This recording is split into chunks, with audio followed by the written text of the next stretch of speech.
outside.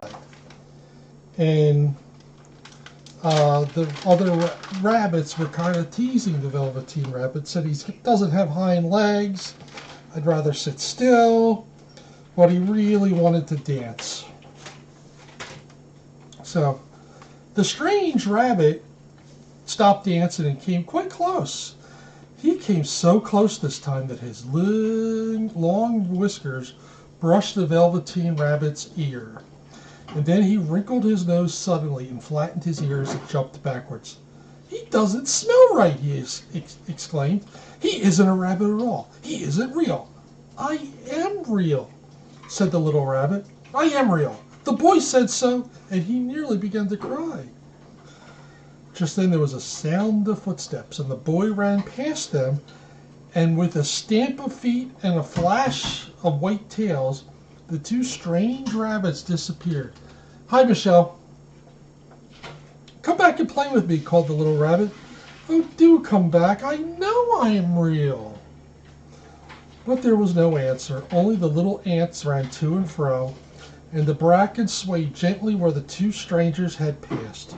The Velveteen Rabbit was all alone. Who's crawling up my leg? "Oh dear," he thought. "Why did they run away like that? Why couldn't they stop and talk to me?" For a long time he lay very still, watching the bracken and hoping that they would come back. But they never returned, and presently the sun sank lower, and the little white moss fluttered out, and the boy came and carried him home. Weeks passed. Oh, that's all right, Stacy. Weeks passed, and the little rabbit grew very old and shabby. But the boy loved him just as much. He loved him so hard that he loved all of his whiskers off, and the pink lining to his ears turned gray, and his brown spots faded. He even began to lose his shape, and he scarcely looked like a rabbit anymore, except to the boy. To him, he was always beautiful, and that's all that the little rabbit cared about. He didn't mind how he looked to other people because the nursery magic had made him real. And when you are real, shabbiness doesn't matter.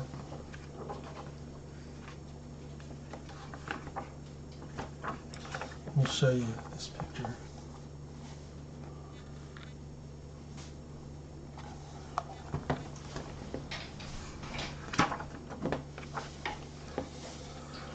And then one day the boy was ill. His face grew very flushed. He talked in his sleep, and his little body was so hot that it burned the rabbit when he held him close. Strange people came and went in the nursery, and a light burned all night, and through it all the little Velveteen Rabbit lay there, hidden from sight under the bedclothes. And he never stirred, for he was afraid that if they found him one night, they might take him away. And he knew that the boy needed him.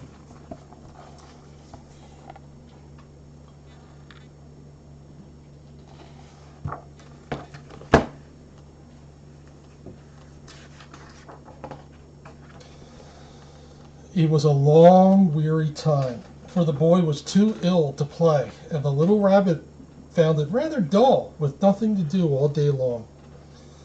But he snuggled down patiently and looked forward to the time when the boy will be well again, so they can go out in the garden amongst the flowers and the butterflies and play splendid games in the raspberry thicket like they used to. All sorts of delightful things he planned, and while the boy lay half asleep, he crept up close to the pillow and whispered to him in his ear. And presently the fever turned, and the boy got better. He was able to sit up in bed and look at picture books while the little rabbit cuddled close to his side. And one day they let him get up and dress. It was a bright, shiny morning, and the windows stood wide open. They had carried the boy out onto the balcony, wrapped in a shawl, and the little rabbit lay tangled up among the bedclothes, thinking. The boy was going to the seaside tomorrow. Everything was arranged. Now it only remained to carry out the doctor's orders. They talked about it all, while the little rabbit lay under the bedclothes with just his head peeping. Now, this is the boy out on the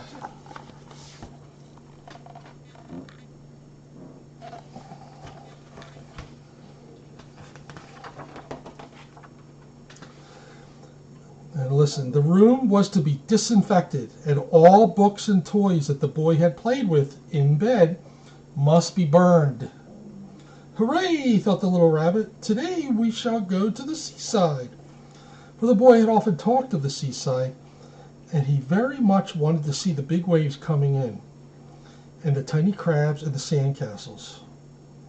Just then, Nana caught sight of him. Oh, thank you, London girl. How about this old bunny? She asked. That, said the doctor. Why, it's a mass of scarlet fever germs. Burn it at once. What? Nonsense. Get him a new one. He mustn't have that anymore. And so the little rabbit was put in a sack with all the old picture books and a lot of rubbish, and carried out to the end of the garden beyond the fowl house. That was a fine place to make a bonfire, only the gardener was too busy just then to attend to it. He had the potatoes to dig and the green peas to gather, but next morning he promised to come quite early and burn the whole lot. So you can see the velveteen rabbit with a little tear on his eye.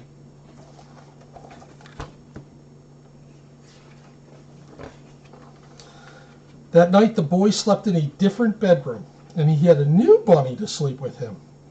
It was a splendid bunny, all white plush with real glass eyes, but the boy was too excited to care very much about it. For tomorrow he was going to the seaside, and that in itself was such a wonderful thing that he could think of nothing else. And while the boy was asleep, dreaming of the seaside, the little rabbit lay among the old picture books in the corner behind the fowl house. And he felt very lonely.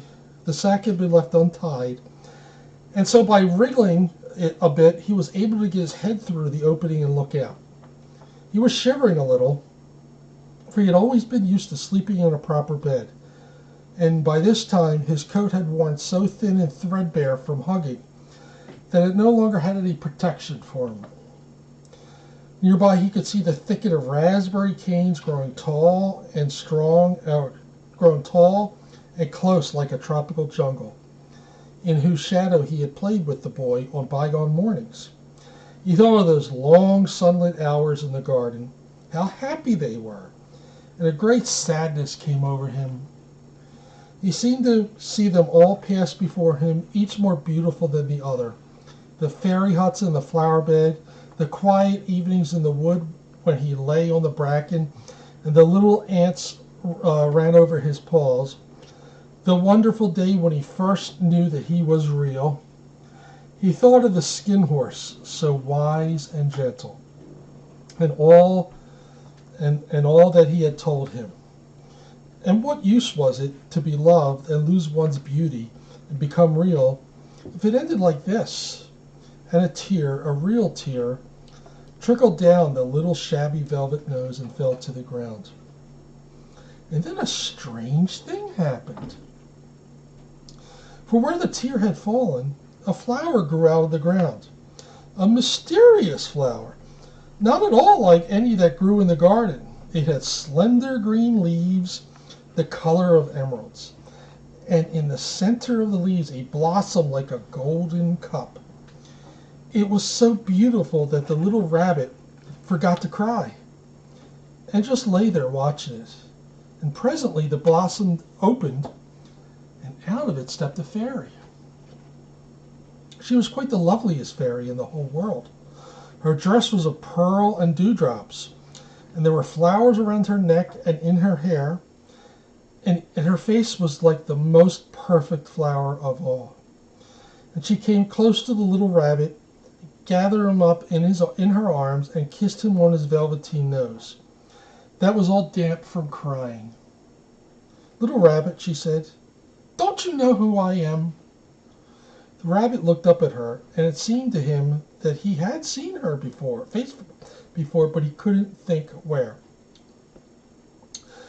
"I am a nursery magic fairy," she said. "I take care of all the playthings that the children have loved.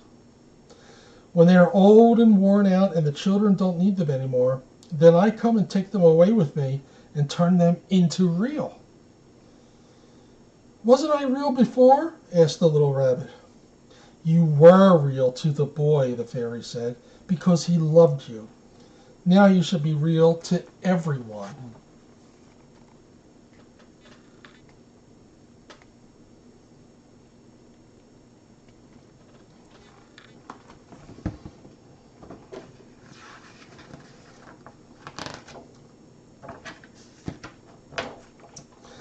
And then she held the little rabbit close in her arms and flew with him into the wood. It was light now, for the moon had risen. All the forest was beautiful, and the fronds of the bracken shone like frosted silver. In the open glade between the tree trunks, the wild rabbits danced with their shadows on the velvet grass. But when they saw the fairy, they all stopped dancing and stood around in a ring to stare at her.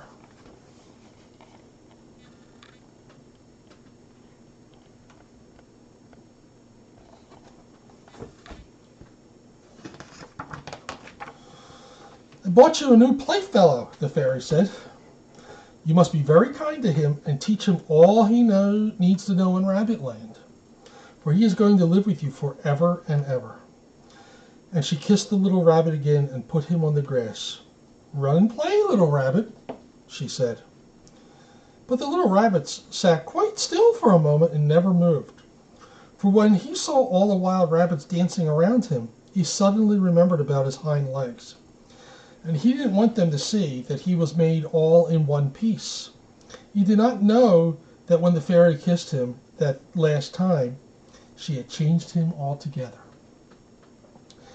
And he might have sat there a long time, too shy to move, if just then something had tickled his nose.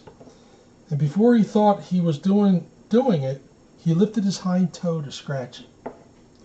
And he found out that he actually had hind legs. Instead of dingy velveteen, he had brown fur, soft and shiny. His ears twitched by themselves, and his whiskers were so long that they brushed the grass. He gave one leap, and the joy of using those hind legs was so great that he went springing about the turf on them, jumping sideways and whirling around just as the others did. He grew so excited that when at last he did stop to look at the fairy, she was gone. He was a real rabbit at last, at home with the other rabbits. "Hello, Larry." So there's the picture of him with the itch in the hind legs.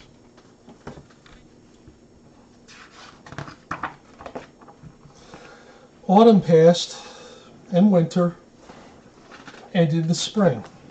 When the days grew warm and sunny, the boy went out to play in the wood behind the house. And while he was playing, two rabbits crept out from the bracken and peeked at him. One of them was brown all over, but the other had strange markings under his fur, as though long ago he had been spotted, and the spots still showed through. And about his little soft nose and his round black eyes, there was something familiar, so that the boy thought to himself, "Why, he looks just like my old bunny that was lost when I had scarlet fever." But he never knew that in reality it was his own bunny. It came back to look at the child who had first helped him to be real.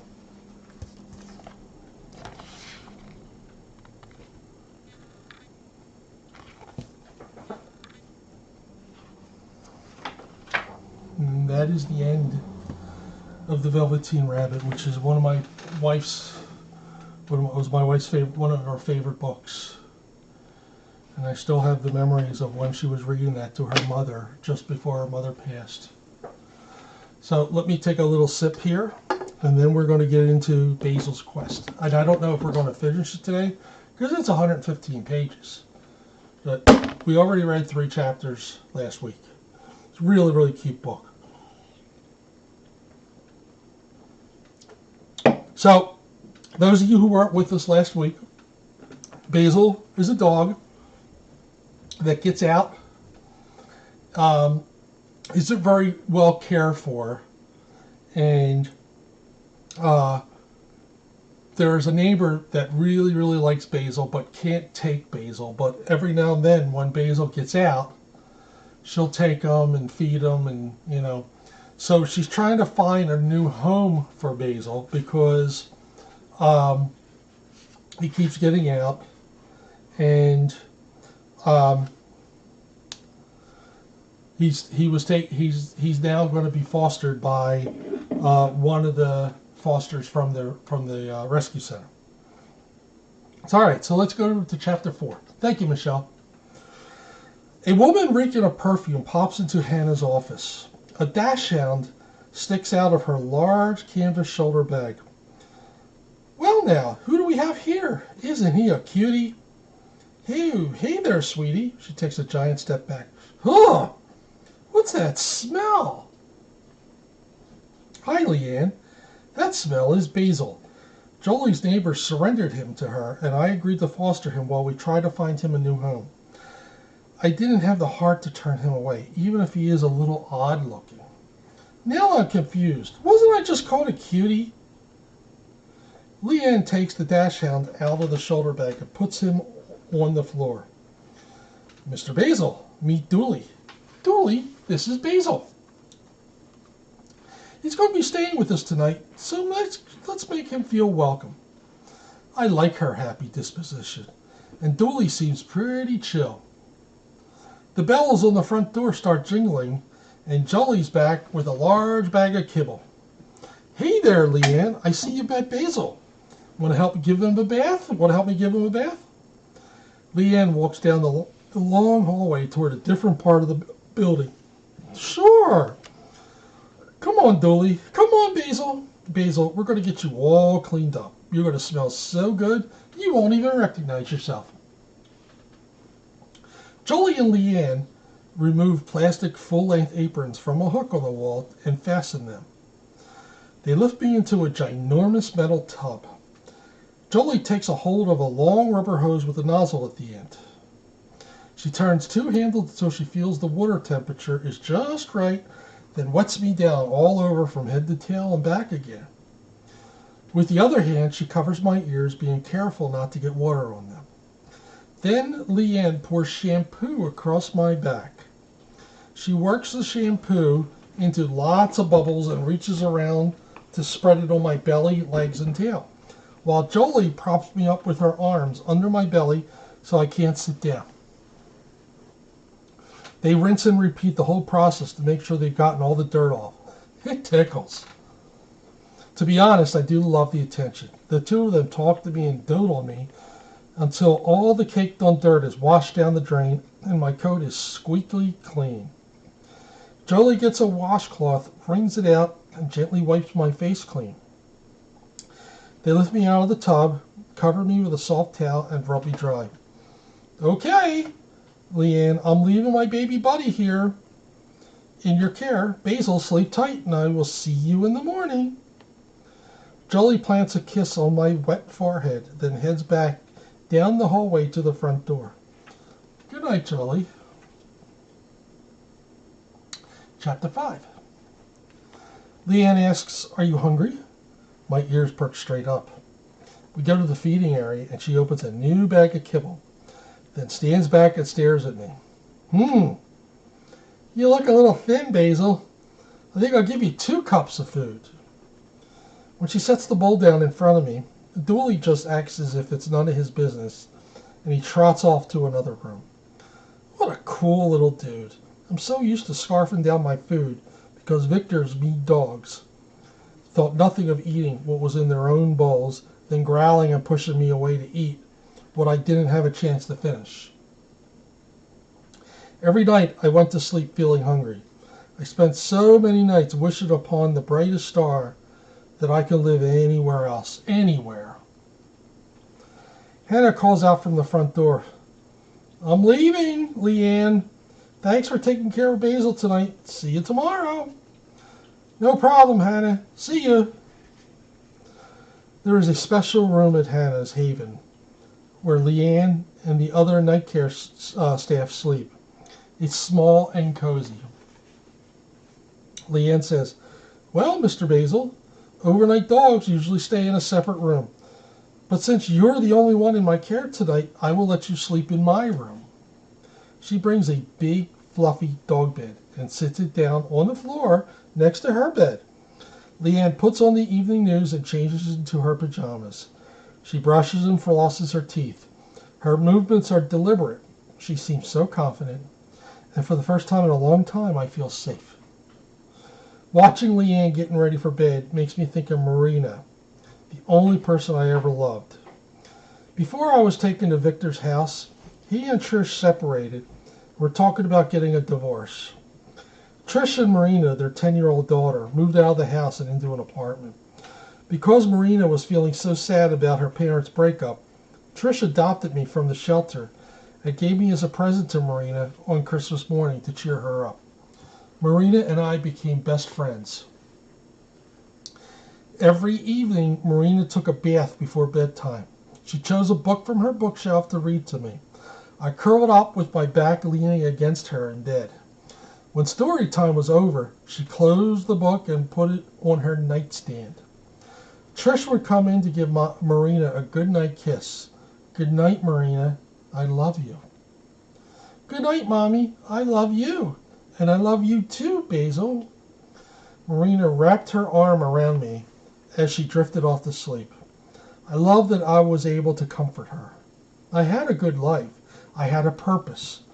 But it came to an abrupt end when Trish's landlord showed up one cold winter day, reminding her that, according to the terms of the lease, dogs are not allowed in the apartment.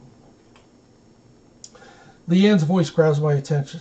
Okay, puppers, let's go out in the yard so you can relieve yourselves before we turn in for the night. I followed Dooley. He knows where he's going, like he's done this 100 times before. Probably has. Back inside, Leanne brings Dooley into bed with her. I rest my head on the edge of the bed and look up at Leanne with big adoring eyes, hoping for permission to jump up. Dooley, should we let Basil spend the night on the bed with us? I can hardly believe my good luck. I haven't slept in a bed since I lived with Marina, and that was over 2 years ago. I feel sad when I think of her because I miss her so much. Luckily, dogs are pretty good at adapting to new situations.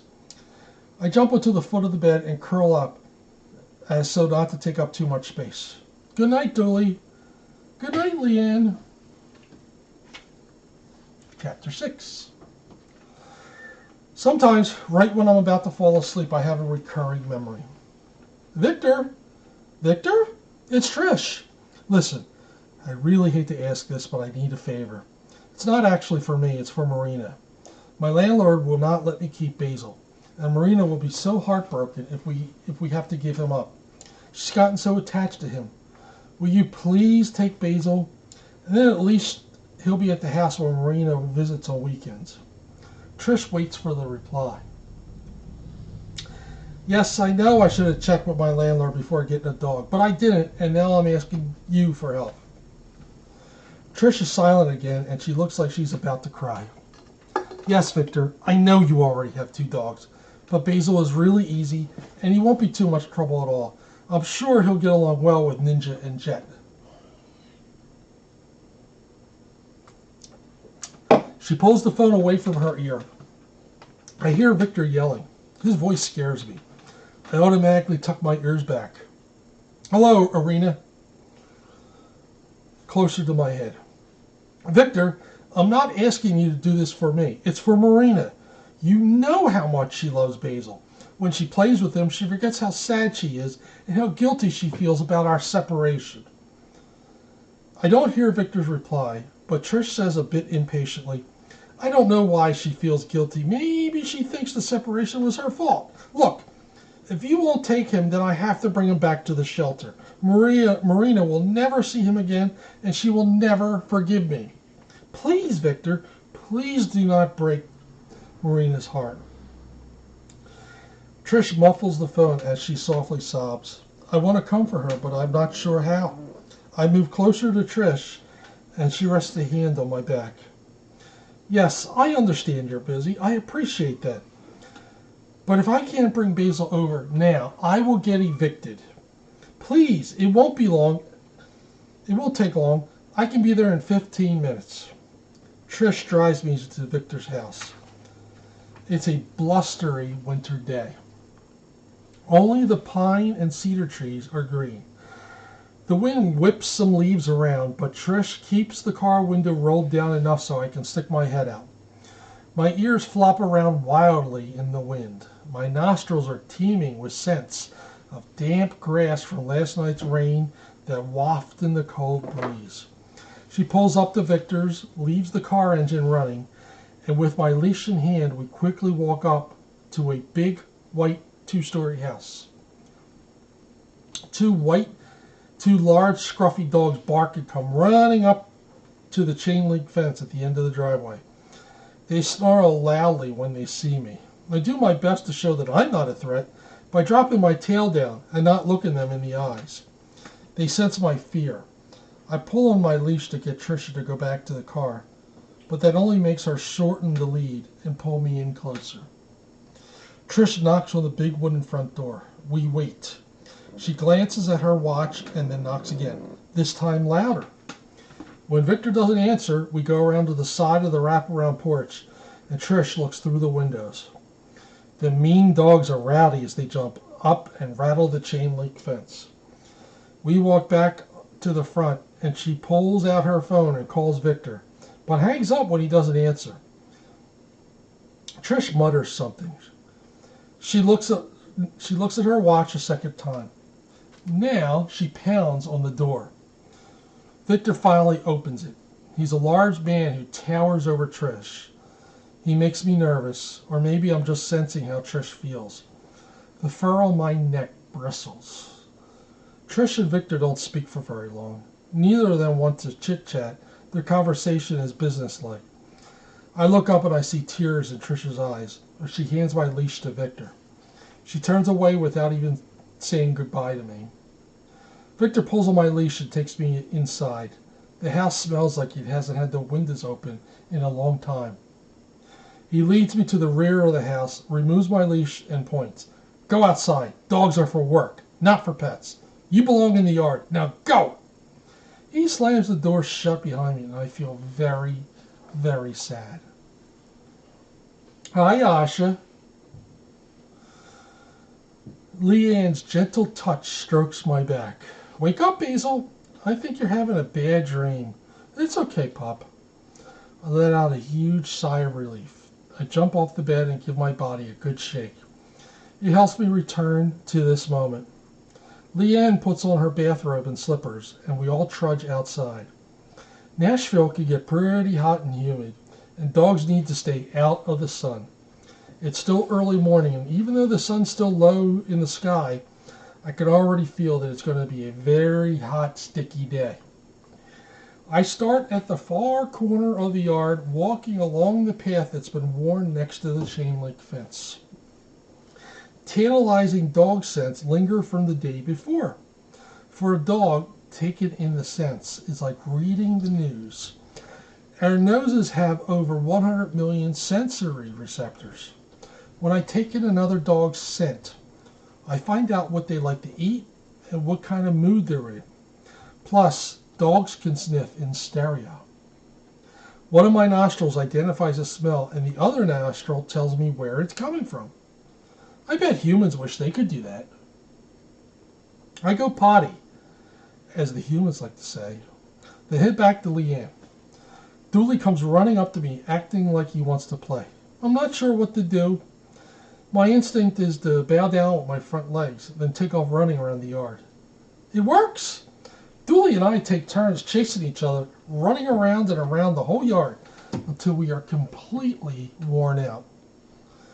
Leanne has a big grin on her face. Come on, y'all, she yells as she waves her arm. Time to eat! The kibble in my bowl is so delicious. I don't have to scarf it down. I actually feel full after licking my bowl clean. What a wonderful new sensation in my belly. It's like a genie granted me 3 wishes. I feel safe because I no longer live with Victor's mean, scary dogs. I slept on Leanne's comfy bed all night long, and those stabbing hunger pains have disappeared. Jolie walks through the front door, flipping on the ceiling lights to brighten things up for the new dogs arriving for check-in. I run up to greet her. Basil, my love, did you have a good night? She asked while squatting down and rubbing my back. How did he do, Leanne? He was great. Don't tell Hannah, but I confess that I let him sleep on the bed with me and Dooley. I just didn't have the heart to put him in a room all by himself. I think Dooley senses that Basil needs a little extra loving, so he was willing to share the bed. It was so cute. Dooley curled right down against him. I took a picture with my phone. Want to see? Julie smiles. Ah, that is so sweet. Hannah arrives with the big white poodle. So, Leanne, how did Basil do last night? Oh, Hannah, he's such a sweetie. I'm glad you are fostering him. I brought Chelsea to work today so I can test his temperament today. Did he get a good night's sleep? Most definitely. Jolie stands behind Hannah and winks at Leanne. Great. Let's see how he checks out. Hannah takes Chelsea and me down the hall to the inside yard. Hannah stands back and watches how I respond to Chelsea. Chelsea is beautiful and self-confident. She's what they call an alpha female, the type that likes to be in charge. I admire her confidence. I let her sniff me first, and then I sniff her. Hannah watches patiently. I bow to Chelsea to let her know I want to play. Chelsea doesn't want to play. Okay, well, maybe she's not an early riser like I am. At this point, Hannah calls to her and puts her back in her crate in the office. Hannah returns and stands leaning over me. I immediately sense that I'm being put through a test, so I hold still. I trust that Hannah knows what she's doing, and I don't feel afraid or challenged like a lot of dogs would with someone leaning over them. She firmly grabs my front leg near the top of it. She stays in that position for a few minutes. Then she surprises me by kneeling down and giving me a hug. I put my head on her shoulder. Hugs feel good. Next, she gently moves my front legs forward, placing me from sitting into a down position. I get all excited and stand up when Hannah puts her hand in her pocket and pulls out some treats. She puts them on the ground and walks around me while I eat them. Then, as I'm eating, she steps between me and the treats. I guess she wants to see if I growl. Hey, Hannah, I'm a lover, not a fighter. I look up at her, waiting for permission to finish claiming my reward. Good boy, Basil. You're going to make some lucky person an excellent companion. As we walk back down the hall, I see Jolie and Leanne peeking through the little glass window in the door that leads to the reception area. They are both smiling. Hannah says, "We're in luck. He has a great disposition and passed with flying colors. We shouldn't have any problem placing him in a new home. And I believe he'll do quite well in daycare, too." Jolie and Leanne clap and cheer. Yay, Basil! All right, before we go to the next chapter, I'm going to just take a couple-minute break and stretch my legs.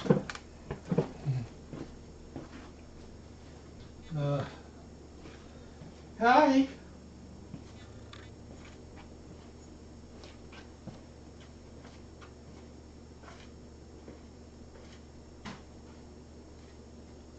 Hi. Hi.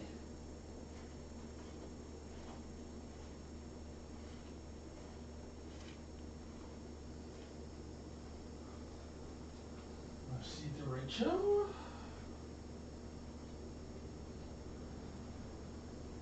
Hi.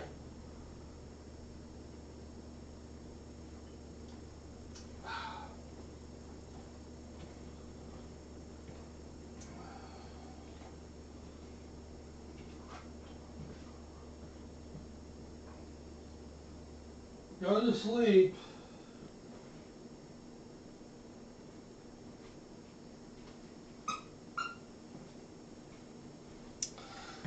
I think a lot of the kitties have crashed.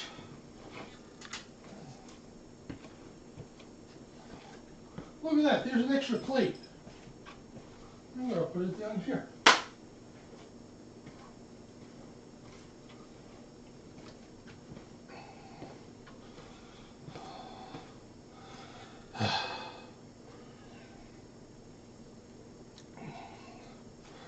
All right.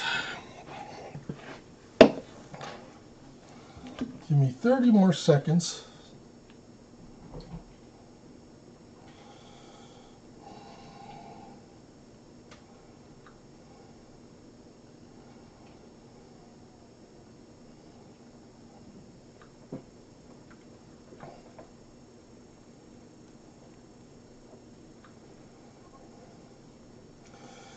Okay.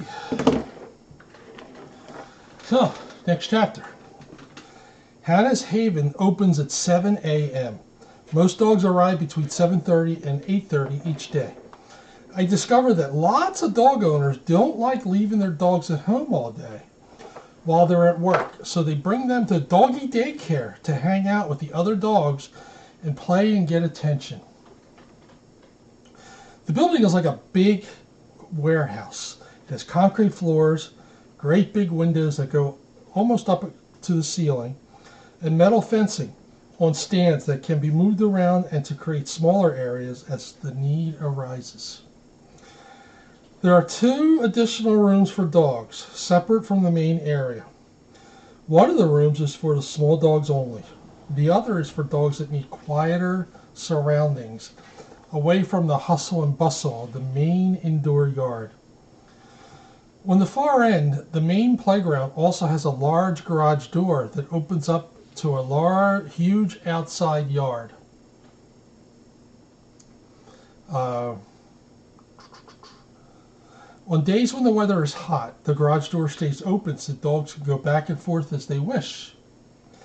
The yard outside has a grassy area and another area that's covered in gravel. On one end is a large shaded concrete porch. On very hot days, the big fluffy dogs lounge on the cool concrete of the covered porch.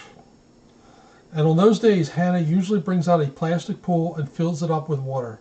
It is great fun to splash around. There's one special spot in the far end of the yard that is my happy place. It's a big pink plastic playhouse shaped like a castle. When I'm worn out from playing, or if I'm simply not in the mood to play, I jump up to the flat part of the castle roof to nap in the sun. There's only room for one dog, and when I'm up there, the other dogs leave me alone. It's a little picture of his happy place. We spend the day going back and forth between the indoor playgrounds and the yards. Sometimes all the big dogs are outside while all the little dogs stay inside. Or it could be that all the little dogs are in the yard and all the big dogs are outside. Or maybe one of the special groups of dogs is in the yard. How to make sure that we all have lots of changes in our environment during the day so that we don't get bored. Dogs that are brought to doggy daycare get way more attention and have a lot more fun than if they sleep at home the whole time their human is at work. And besides, dogs need exercise. At Hannah's, dogs get tired out during the day, so when their humans pick them up, they can enjoy a more relaxing evening together. It seems to be a very popular lifestyle for dogs and their owners, and I'm grateful that I get to experience this. Hello, Stacy. Chapter 9. On my second day at Hannah's Haven, Hannah chooses to use me as her demonstration dog during class that night. In front of the whole class, Hannah says, "What we are going to do is give our dogs a clear signal of what we expect, and when they show they understand, we will use a clicker and immediately provide them with a treat. We'll be giving them lots of positive reinforcement, so don't be afraid of giving too many treats." There are 4 dogs with their humans. The humans pay attention, but the dogs are all nervous because they want to sniff each other's butts. and their humans won't let them. I'm going to use Basil here to demonstrate. I never worked with him before, so he's the perfect dog to use as an example. If I clearly communicate my expectation to him and reinforce his positive behavior, then it's just a matter of practicing with him until he consistently responds on cue. So watch. Basil, sit. I don't sit. She gently pushes my rear down while pulling up on my leash. I sit. She immediately uses her clicker, which gets my attention, and she says, "Good boy," and I get a treat. We do that over and over, and on the third try, I get it perfectly. Hannah says, "Now I know he understands what I want from him. We'll repeat what he learned with positive reinforcement. Sit, click, treat. Sit, click, treat." Everybody's watching me. Good boy. Hello, Esme. I love being the demonstration dog. Before this, I didn't feel like Hannah and I had bonded. But now I sense her love and acceptance. Well, they are dogs. And, you know, they have different scent glands and things like that. Hi, Norma.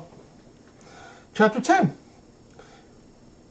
Jolie shows up for work the next morning, and Hannah greets her enthusiastically. I used Basil as my demonstration dog last night, and he was great. He is so smart. I wish you could have seen him in class. I could not have used a more perfect dog as an example. Needless to say, I am super impressed. Jolie smiles. Wow, that is so great. I told you he was awesome. Jolie pours herself a cup of coffee, and we all go into Hannah's office. So, Hannah, how long have you been training dogs? And how did you learn? When I was 12, my mom had cancer. When she went into the hospital for surgery, my dad brought home a poodle for me from a rescue organization. He told me that if I was going to own a dog, I needed to read books and learn how to train it. So that's what I did. My dad knew it would give me something positive to focus on while my mom was sick. After getting really good at training, my parents let me take in foster dogs, and I trained them too.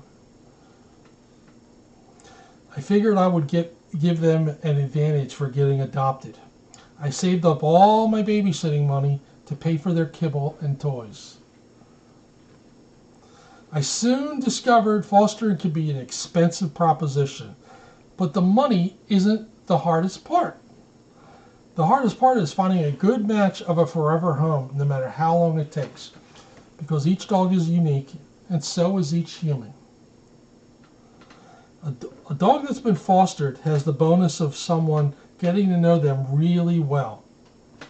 So when a potential new owner comes along, the foster can tell them all about the dog's personality from first-hand experience.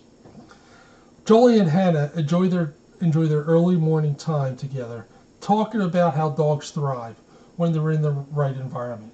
It gives me hope. Hello, Gear. Is that a meow yawn or a human yawn?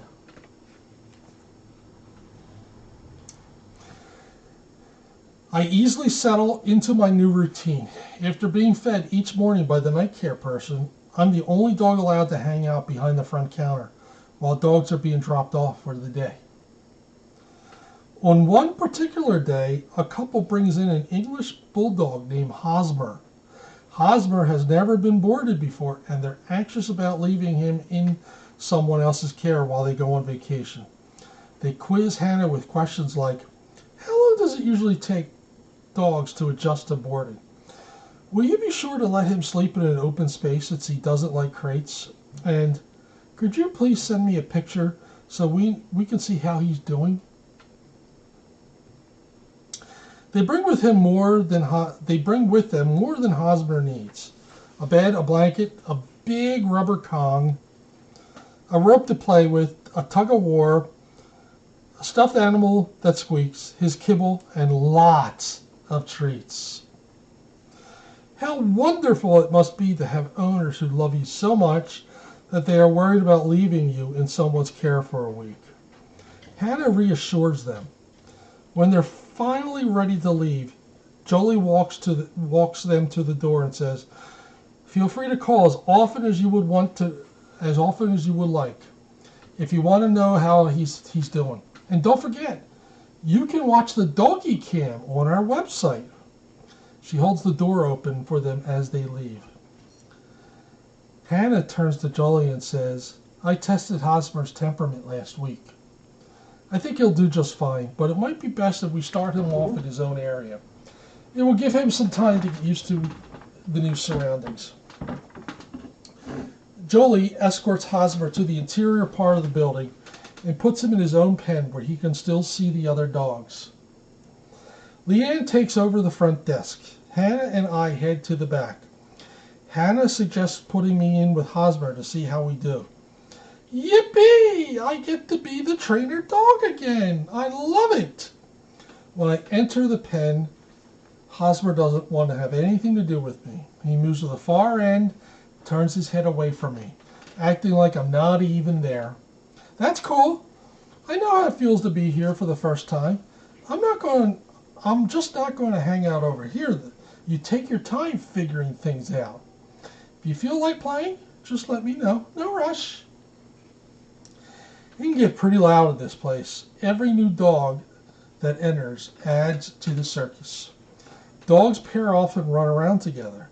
There's lots of playful barking, and it bounces off the hard floor, large windows, and high ceiling. Some dogs jump up and rattle the fence. If you're not used to it, it can feel pretty scary. 20 minutes pass, and Hosmer turns and faces me. When he sees I'm non-threatening, he walks toward me, wagging his tail. That's a good sign. A very good sign. Still, I don't want to spook him, so I stay put and let him approach me. Sure enough, he bows and he wants to play with me. It's the coolest thing ever. I have never made a friend before. But I always knew that I could do it. I look over at Hannah. She and Jolie are smiling. I hear Hannah tell Jolie, Basil has a real talent for making new arrivals feel safe. Take a sip of my soda.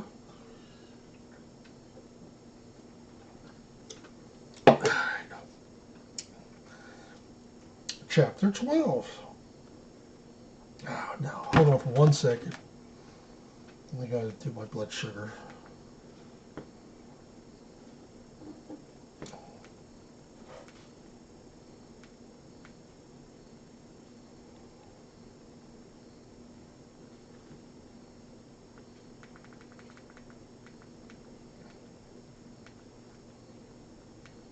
There we go. All right.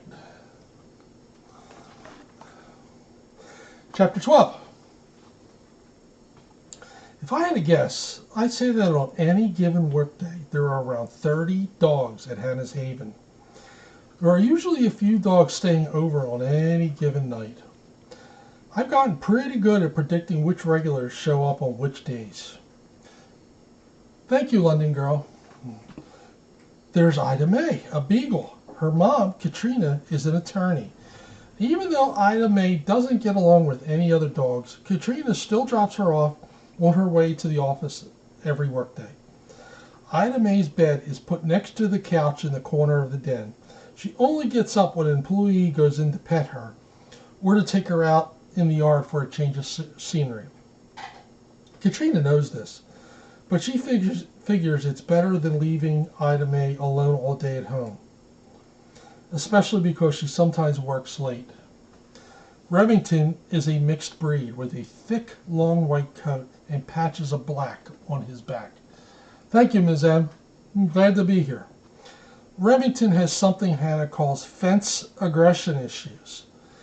He can't be in a pen that's connected to other pens, or he'll spend the entire day running up and down the fence line while barking at the dogs on the other side. So like I said, he goes in a special area. There are two other dogs that he plays really well with. A boxer named Bingo and a yellow lab named Princess Buttercup. At least one of them shows up every day. Then there's Lulabelle. She has a beautiful short red coat. She's only 2. That's a teenager in dog years. She's got non-stop energy. Lulabelle has a thing for sneaking up behind Jolie in the yard, then jumping up and nipping at her elbow. I don't like it when Jolie gets nipped by an overly excited dog who can't control himself. Jolie works with Lulabelle to correct her behavior, but she's not the best student. I have no idea how Lulabelle passed her temperament test. What I do know is that dogs with major problems aren't allowed to come back. There's Delta, a border collie. Delta is what is called a tripod because he only has 3 legs. Her dad is a photographer for the city newspaper. He often works long hours. If he gets an assignment and can't pick up Delta before closing time, he calls Hannah and Delta spends the night.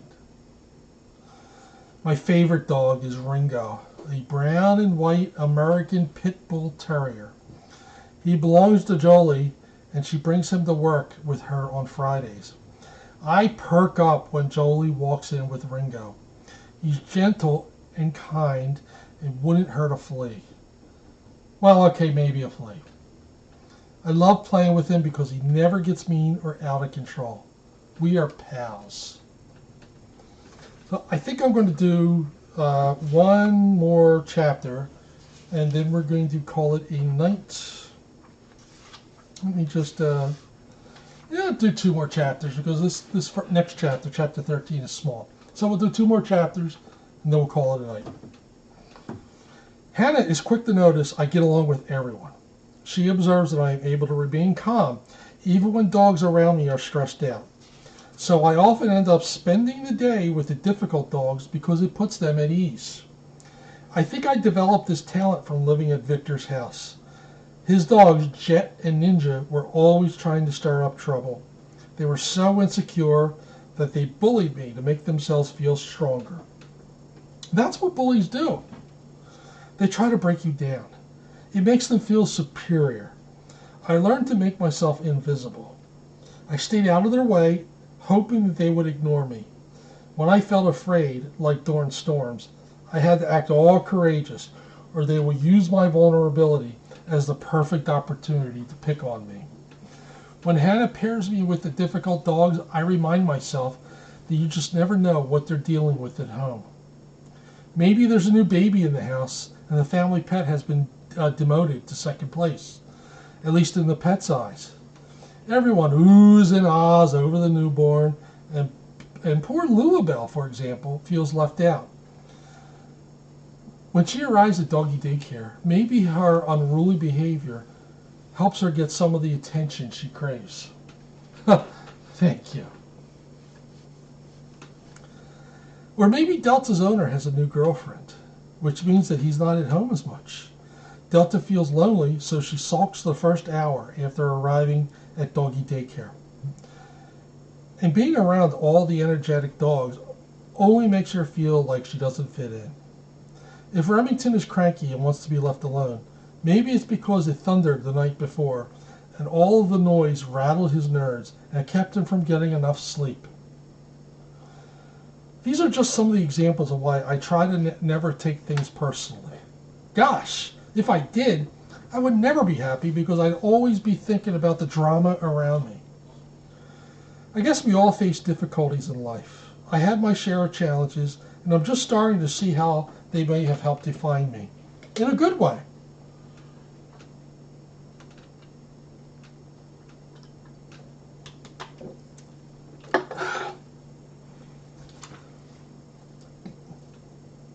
Today, I'm feeling very sad.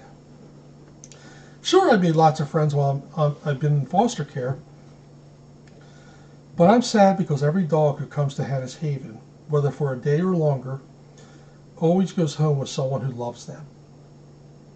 Their owners smile when they see their pups. They're always wagging tails and treats and lots of hugs. Don't get me wrong, I'm not ungrateful that Hannah is fostering me. I just yearn for a place to call home. I go to sleep every night wishing for a happily ever life.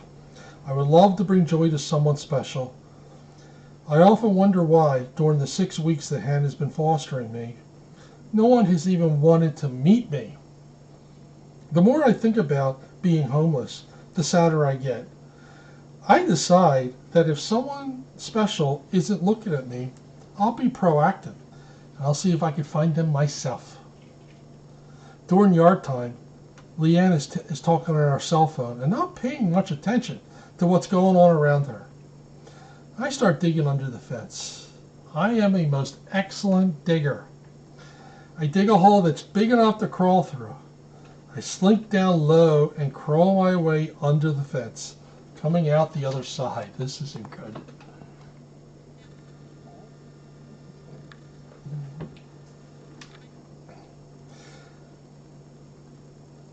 No one is out there to see my great escape, and I walk down the street in hopes of finding my next owner. I look over my shoulder for a quick second, and I see my friend Snow, a sweet white German Shepherd. She follows me under the fence, even though I signal for her not to. When she gets to the other side, she panics and sits down in the driveway. I'm only halfway up the block when I hear Leanne calling me. I love Leanne so much. I can't just ignore her, because then she would get in trouble, maybe even lose her job. And I don't want that. I turn around to the sound of her voice, stop walking, and let her catch up to me. Basil! Where are you going? You scared the living daylights out of me by leaving like that. Let's get you back inside. Snow is already inside. Leanne and the other employee had to lock up to go after us. They were both pretty shaken by the whole ordeal. Leanne tells Hannah later how Snow and I escaped. Hannah responds, "Yeah, I was afraid something like this would happen. Poor guy. He's been here so long, I think he needs more stimulation. I'll take him home tonight. A change of scenery should help." So I think we're going to end it here. And we will continue with Basil's quest next week. Again, it's a true story. This doggy shelter is actually in Nashville. I meant to do this last week, but let me see if I can find any information about Basil or Hannah's Haven. So, thank you again for joining in, and we will be back here next week. Thank you, everybody. Thank you, Cat B. Thank you, London Girl. Thank you, Craig. And thank you, Tina, and everybody else. Thank you, Ms. M. Thank you, Norma. Shaz, what are you doing, Shaz?